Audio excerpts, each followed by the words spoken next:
En la mañana del 4 de junio de 1996, el cohete Ariane 5 se preparaba para su vuelo inaugural. Tras una cuenta regresiva que ya se había cancelado minutos antes, se realiza finalmente el lanzamiento. El cohete se elevaba por el cielo como estaba previsto, pero 37 segundos después del lanzamiento, el vehículo explotaba. Todo apuntaba a que eran razones de software. El cohete Ariane 5 fue un cohete europeo de la Agencia Espacial Europea encargado a EADS Space Transportation con el objetivo de enviar carga a órbitas geoestacionarias y bajas. El cohete, como en la mayoría de su contemporaneidad, era de un solo uso y durante la mayor parte de su carrera fue un cohete prolífico y con pocos errores fatales. Entonces, ¿cómo fue posible que uno de los cohetes insignia de la ESA pudo haber fallado en su vuelo inaugural por una razón de programación?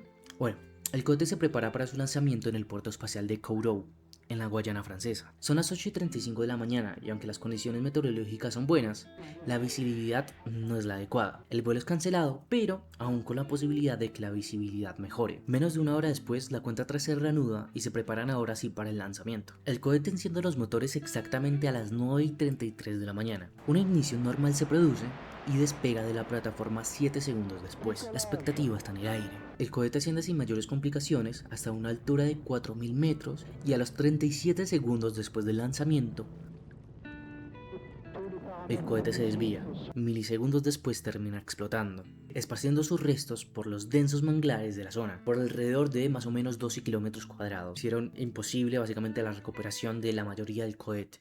De las pocas cosas que se pudieron recuperar tras el incidente fueron los ordenadores para los sistemas de referencia inercial. Cumple la tarea de calcular la orientación, la velocidad y la dirección del cohete en base a los sensores que tiene el propio cohete. Estos datos son transmitidos al ordenador de a bordo, que básicamente es el que se encarga de controlar las toberas, de controlar y llevar y cargar el plan de vuelo. Es básicamente la cabeza principal del cohete. En sistemas propensos a no tolerar fallas se incorporan los llamados sistemas de redundancia a nivel de equipamiento, con el objetivo de presentar sustitutos ante fallas inesperadas. Siendo de esta manera, el Ariane 5 tenía entre ellos dos sistemas de referencia inercial. El cohete tiene muchos subsistemas y muchas cosas mucho más complejas, pero en este caso y para entender el caso de este video, simplemente nos vamos a quedar con estas dos principales partes: el ordenador de a bordo y el ordenador de sistema de referencia inercial. Generalmente cuando hablamos de sistemas redundantes, hablamos de que por lo menos una de esas partes redundantes está conectada y las otras están durmiendo, esperando a que las demás fallen para entrar en acción. En el caso de nuestro cohete, es el ordenador a bordo quien escucha los sistemas de referencia inercial, que le llamaremos SRI de ahora en adelante, básicamente para abreviar. Vale, y en este caso el cohete tenía a disposición el SRI-1 y el SRI-2. Básicamente uno de ellos era el que estaba activo. En el caso del cohete del Ariane 5, en concreto el vuelo 501, el sistema dominante o el que estaba activo en ese momento era el SRI-2. Vale, esto es importante que lo tengamos en cuenta, lo veremos más adelante.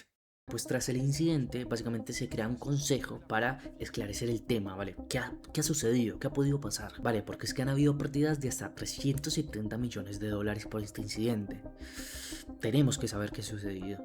Ya te digo yo que no iban a autorizar otro vuelo sin que hayan resuelto esto. También se me hace raro que no sé por qué, o sea, no sé cuál es la razón, pero este primer vuelo inaugural del cohete ya tenía incluso carga, o sea, tenía un satélite que era súper caro y por eso tantas pérdidas. Es decir, si el cohete no hubiera llevado nada, hubiera llevado una simulación de satélites, no hubieran habido tantas pérdidas. No sé muy bien por qué lo hicieron, pero decidieron en el vuelo inaugural, en el primer vuelo de esa versión del cohete, que ya fuera con satélites reales. Es algo muy jugado. A veces no es muy bueno ir por ese lado. Pues eso, gracias a la telemetría en tierra y a los SRI que pudieron recuperar, ayudaron a definir la primera pieza por la cual comenzar: el ordenador a bordo. Parecía que la información que daba indicaba un claro fallo de todos los SRI que iban en el cohete. Era claro, alrededor de los 36,7 segundos, los dos SRI habían fallado. En base a los datos malogrados que pues había recibido el ordenador de a bordo de los SRI, básicamente el ordenador de a bordo le indicaba las tuberas que se tenían que poner en una posición bastante normal de lo que era el plan de vuelo estipulado real. Esto básicamente lo que causó es que el cohete se pusiera en un ángulo de 20 grados, que a esta velocidad es prácticamente destrucción absoluta, o más que destrucción, descontrol. Básicamente el cohete terminó por desgarrarse, por destruirse a sí mismo, y debido a esto, como el sistema de control de a bordo tiene la capacidad de saber cuál es el estado de los motores, cuando nota una desconexión, el cohete se autodestruye por seguridad. Eso fue lo que hizo.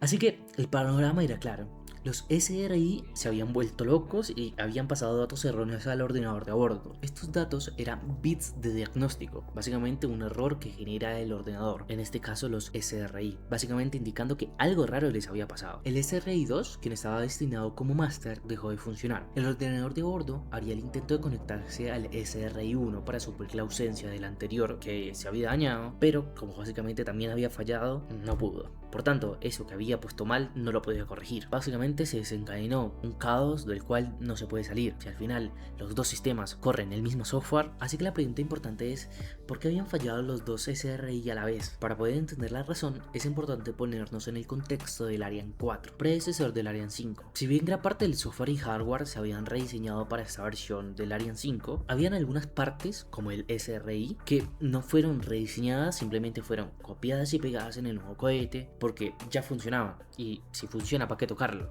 Y es que más o menos por acá va el problema. Realmente la diferencia entre un cohete y otro era muy importante. El cohete Ariane 5 era muchísimo más potente que el Ariane 4. Y básicamente las medidas que generaba el sistema de referencia inercial eran, en comparación con el Ariane 4, bastante más grandes. Y bueno, al traer este módulo del SRI para el Ariane 5 se realizaron simulaciones, pero el problema fue que no se hicieron con datos reales o datos realistas. Por tanto, realmente cuando lo trajeron para el Ariane 5 hicieron las pruebas, porque evidentemente tienen que hacer pruebas y simulaciones.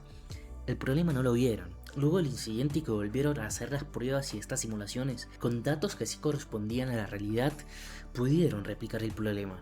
Básicamente el problema estaba en la conversión del valor de la velocidad horizontal, que era un número de coma flotante, o sea un decimal, para hacerlo muy resumido y que todos lo podamos entender, y este número era una variable de tipo de 64 bits. Y lo que se estaba intentando hacer es convertir esta variable a una de 16 bits. ¿Qué sucede? Cuando este número de 64 bits es más grande que el límite, que es 65.535, si es más grande que eso, si a eso le sumas 1, lo que sucede es que se desborda la memoria. No cabe ese número dentro de 16 bits, por tanto se genera una excepción. Así que, como básicamente el código era el mismo que el de antes, solo que en el Ariane 4 no iba a pasar nunca porque físicamente no era posible, porque no podía generar tales cantidades de velocidad horizontal, pues evidentemente no iba a pasar. Pero como este cohete era muchísimo más potente, el Ariane 5, básicamente sucedió. Así que ¿qué hay con la redundancia? Porque hablamos que habían dos sistemas SRI y los dos fallaron.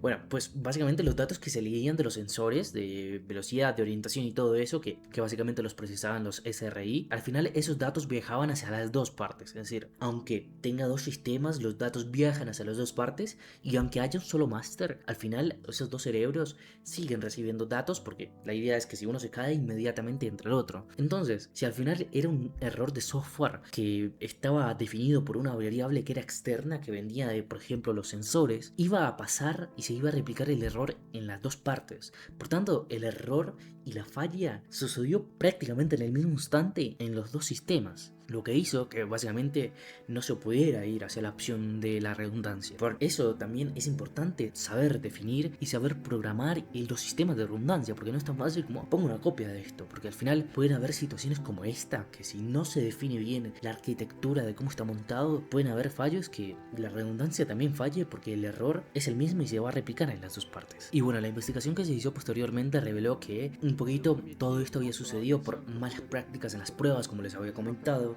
Si las pruebas con este sistema se hubieran hecho con datos realistas, no hubiera sucedido. Primero, no hubieran hecho un copia y pega de este código del Ariane 4 hacia el Ariane 5, no hubiera sucedido. Y básicamente fueron un conjunto de cosas y de malas prácticas que hicieron que este cohete y 370 millones de dólares se perdieran en el limbo por malas prácticas realmente. Y no solo malas prácticas a nivel de pruebas, sino malas prácticas también a nivel de desarrollo de software. Es importante que ante circunstancias delicadas y que sean de mucha importancia, manejemos los errores y las situaciones de la forma más sensible posible, ¿vale? Más que no suceda nada, ¿vale? Si no funciona esto, hazlo de otra forma. Establecer límites sobre los cuales el software puede funcionar, porque luego pasan cosas como esas. Nosotros no perderemos 370 millones de dólares, pero sí que perderemos tiempo teniendo que hacer otro deploy.